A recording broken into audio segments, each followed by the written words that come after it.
So I want to switch to Elyas for 1 second. We get a quote about him. Fallen logs had been pulled around the fire for city. Elyas refused even that concession to civilization. He lounged on the ground instead. Once again, Elyas and his individualism. This sort of anti-human civilization and maybe pro-wolf and forest. And there's even a point where he says, I don't like being around too many people at once. And then Rain responds, especially people who live in a way so opposite to your own, eh? I think the opposite personalities doesn't really affect Elyas. I just think he has a very specific moral system. And he is very individualist. On the opposite end, with Egwene, right, after this initial apprehension that these people were all stereotypical thieves, she begins to find understanding in their philosophy, which Perrin doesn't. And this is very much in line with Egwene. She's very open to new things. We saw this earlier with the Aes Sedai and her acceptance of Moraine and the institution. With Perrin, I think now we're starting to see why Perrin wavered so much in his leadership beliefs earlier. Perrin seems to associate running away and non-violence with fear. And he pretty much says so, right, in his snarky rebuttal to Aram. He's very surprised that Tuantha'un crossed the Aiel waste. And we get this. Perrin did some quick rethinking. He had thought that Tinkers must be afraid all the time with all this talk of running away. But no one who was afraid would even think of crossing the Aiel waste. He's realizing that courage and non-violence are not mutually exclusive. And I also think that fear was what made Perrin think that Egwene was thrusting responsibility onto him earlier. I think he assumed she was afraid, just like he's assuming, the Tuatha are afraid. And as I said before, I get the vibe that he's afraid of things. And that's why he's making the specific decision to reject nonviolence. And I think too, that's probably why he was so timid with his leadership. Perrin gets a very heavy dose of new culture here, and he's surprised to learn that Aiel girls cross the waste and that they fight. And Elyas tells him, Aiel girls don't have to tend the house and cook if they don't want to. Perrin shook his head. Elyas chuckled at his expression. And then he was trying to imagine what Aiel girls were like going into the Black, where only warders went that he had ever heard, fighting Trollocs. It's pretty obvious what Elyas is referencing, and I think it's a jab at Perrin's culture that he was raised in. Perrin sort of has this belief system and this traditional role that women are just there to cook and to tend the house. And just like Egwene had this belief that these people were just thieves, right? This kind of stereotype. This idea is challenging Perrin's old belief system. After Egwene returns from dancing, Perrin remarked, "You always had sense enough not to let Will put you in his pocket." First off, this is very inappropriate, I think. And I get he's probably jealous of Aram. Given what Perrin thought about what we know Perrin may have thought about women previously as having these traditional roles in the house, I wonder if somehow Perrin thought that Egwene was being indecent by dancing with Aram. It was almost as if he was implying that she was giving herself to a boy without her best interests in mind. And this is one of those instances where I was slightly disappointed that Egwene didn't respond with one of her interpretations of what Perrin's words actually meant and read too much into his words. True to form, Perrin apologizes immediately after, even though he's uncertain. I think Perrin just carries this natural apologetic attitude with him. After mocking Aram, he apologized to Rain and Illa. And to me, it was somewhat obvious that by dancing, Egwene was trying to forget her troubles temporarily. And Perrin misunderstood this, and he really only sees the conflict with Aram. And it makes sense, because he's having this moral test, this moral reckoning that's occurring. And though he does help to comfort her when she asks for confirmation that their friends are safe, which is what I think she was trying to forget when she was dancing, we see that Perrin just becomes absolutely confused at this point. He doesn't understand what just happened, and both Perrin and Rand become confused around Egwene. And then right here in chapter 27, also we get another stereotype from Perrin and Egwene's old Two Rivers culture arise. And we get this quote when he asks Perrin, "Not thinking, for the tinker has my pots." They fell all over themselves laughing. They knew it, but as tossed the feathers. Once again, the tinker has my pots. I think that means the tinker stole my pots. This is a subtle reference to Two Rivers folk believing that tinkers are just inherently thieves. It's a negative stereotype about these people. But I do think there is something definitely special about the Tuantha'un songs.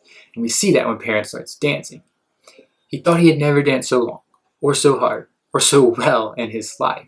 Hypnotic, they made his blood pound in rhythm to the drums. They do seem to have a lot of power, these songs. As the dances continue, the provocative dances make Perrin very uncomfortable. Once again, this idea that this is very challenging to Egwene and Perrin's old belief when referring to the dances. There was nothing like that in Emansfield. Dancing with the girls on the green on a feast day did not even come close. For once he wished that the wind would pick up to cool him off. And we get what's happening. Perrin's getting a little excited. And it's clear in this scene, so much is coming out about their old culture, and maybe some of the beliefs that they had are being challenged by this more open, free society. In contrast, Emansfield seems restrictive, right? Non-liberal. And when Egwene starts learning the dance, she's embarrassed the whole time she's doing it. It's clearly a culture scene. So Egwene dances again with Aram, and Perrin seems jealous again. And I think Aram, to Perrin's mind, is starting to symbolize the mysterious, the forbidden, this new conflicting culture. And I get the sense that he thinks there might be something morally unacceptable, morally indecent. Whenever Aram looks at Perrin, he does so with a look that Perrin interprets as that Egwene is mine. And once again, we've seen Perrin project a lot.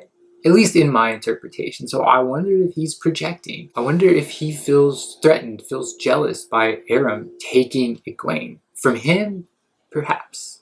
And once she returns from dancing, Perrin accosts her with, I thought you wanted to go to Tar-Valon. You won't learn to be an Aes Sedai here. And first off, this is just incorrect. Because Elyas already told Perrin, no, we're staying, after Perrin tried to leave. And so Perrin's just wrong here. And then she accurately retorts, since when did you care about that? And she's right. And you have to remember that each altercation that Perrin in this scene with the Tuantha'un has occurred after she was dancing. So dancing clearly has significance for Perrin. And once again, not to mention that Jordan purposefully made the dancing scenes seductive and alluring. And afterwards, each time, Perrin gets embarrassed. There's something about the sexuality, the suggestiveness of it that makes Perrin uncomfortable. And at the end of their conversation, Egwene says, enjoy yourself, Perrin. It might be the last chance we have. She brushed his cheeks sadly with her fingers. And right throughout this whole interaction, Egwene has not lost her composure. She's pretty understanding and compassionate with Perrin. And in his mind, we get this thought. They were all falling too much under the spell of the people, Perrin thought. Elyas is right. They don't have to try to convert you to the way of the leaf. It seeps into you. Now first, I do wonder if there's something actually powerful about the songs. Pulling Perrin in, pulling Egwene in.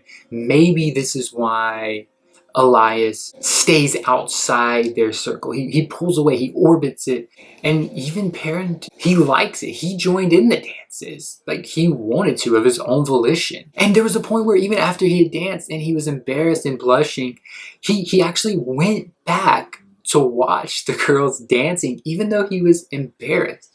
So he's attracted and allured by this society as well. And I think that's what scares him. He goes away from the group, just like Elyas, right after retreating from the dance and being embarrassed, and then trying to accost Egwene and trying to get her to stop.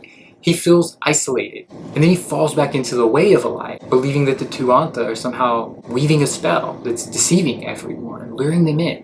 So he entrenches himself. And I think it's because his traditional viewpoint is challenged. And I think this personal seclusion is meaningful because at this point he is, in my mind, rejected the way of the leaf. This is what just happened. And his personal seclusion mimics Elyas's own tendency to stay away from the camp a little bit, right? To orbit it, not get too close. Illa brings Perrin a cloak after he has secluded himself, after confronting Egwene and I think embarrassing himself too. But she looks at his axe and we get this.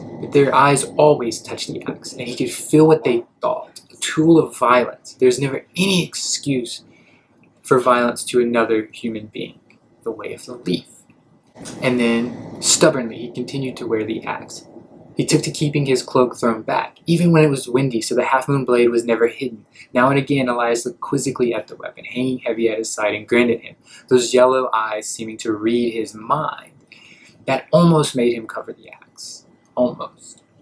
Once again, Elyas knows exactly the epiphany that Perrin just had.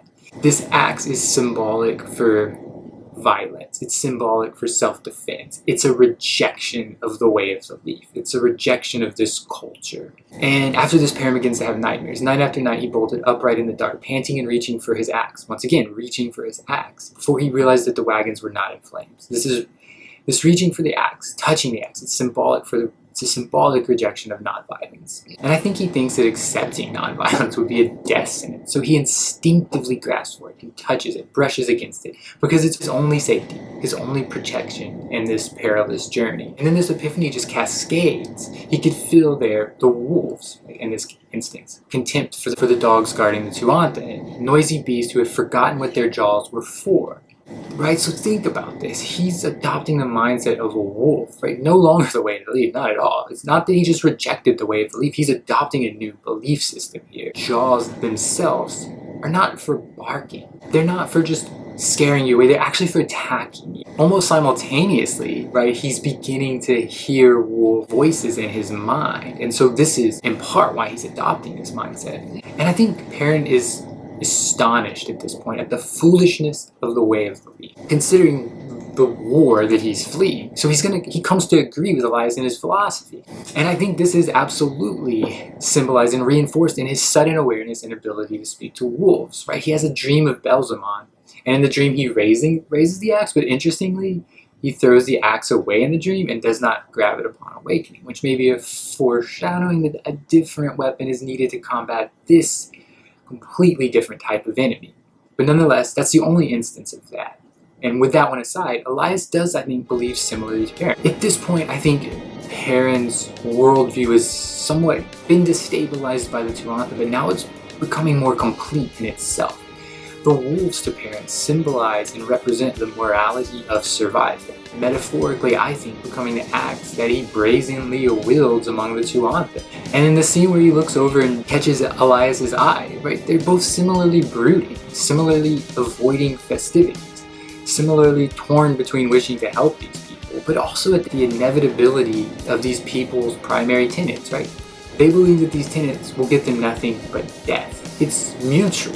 Elyas is astonished with the way of the leaf. Perrin is astonished and disdainful of the way of the leaf. And so ultimately, Perrin accepts the axe. Perrin accepts survival. I think you could say Perrin accepts the way of the wolf.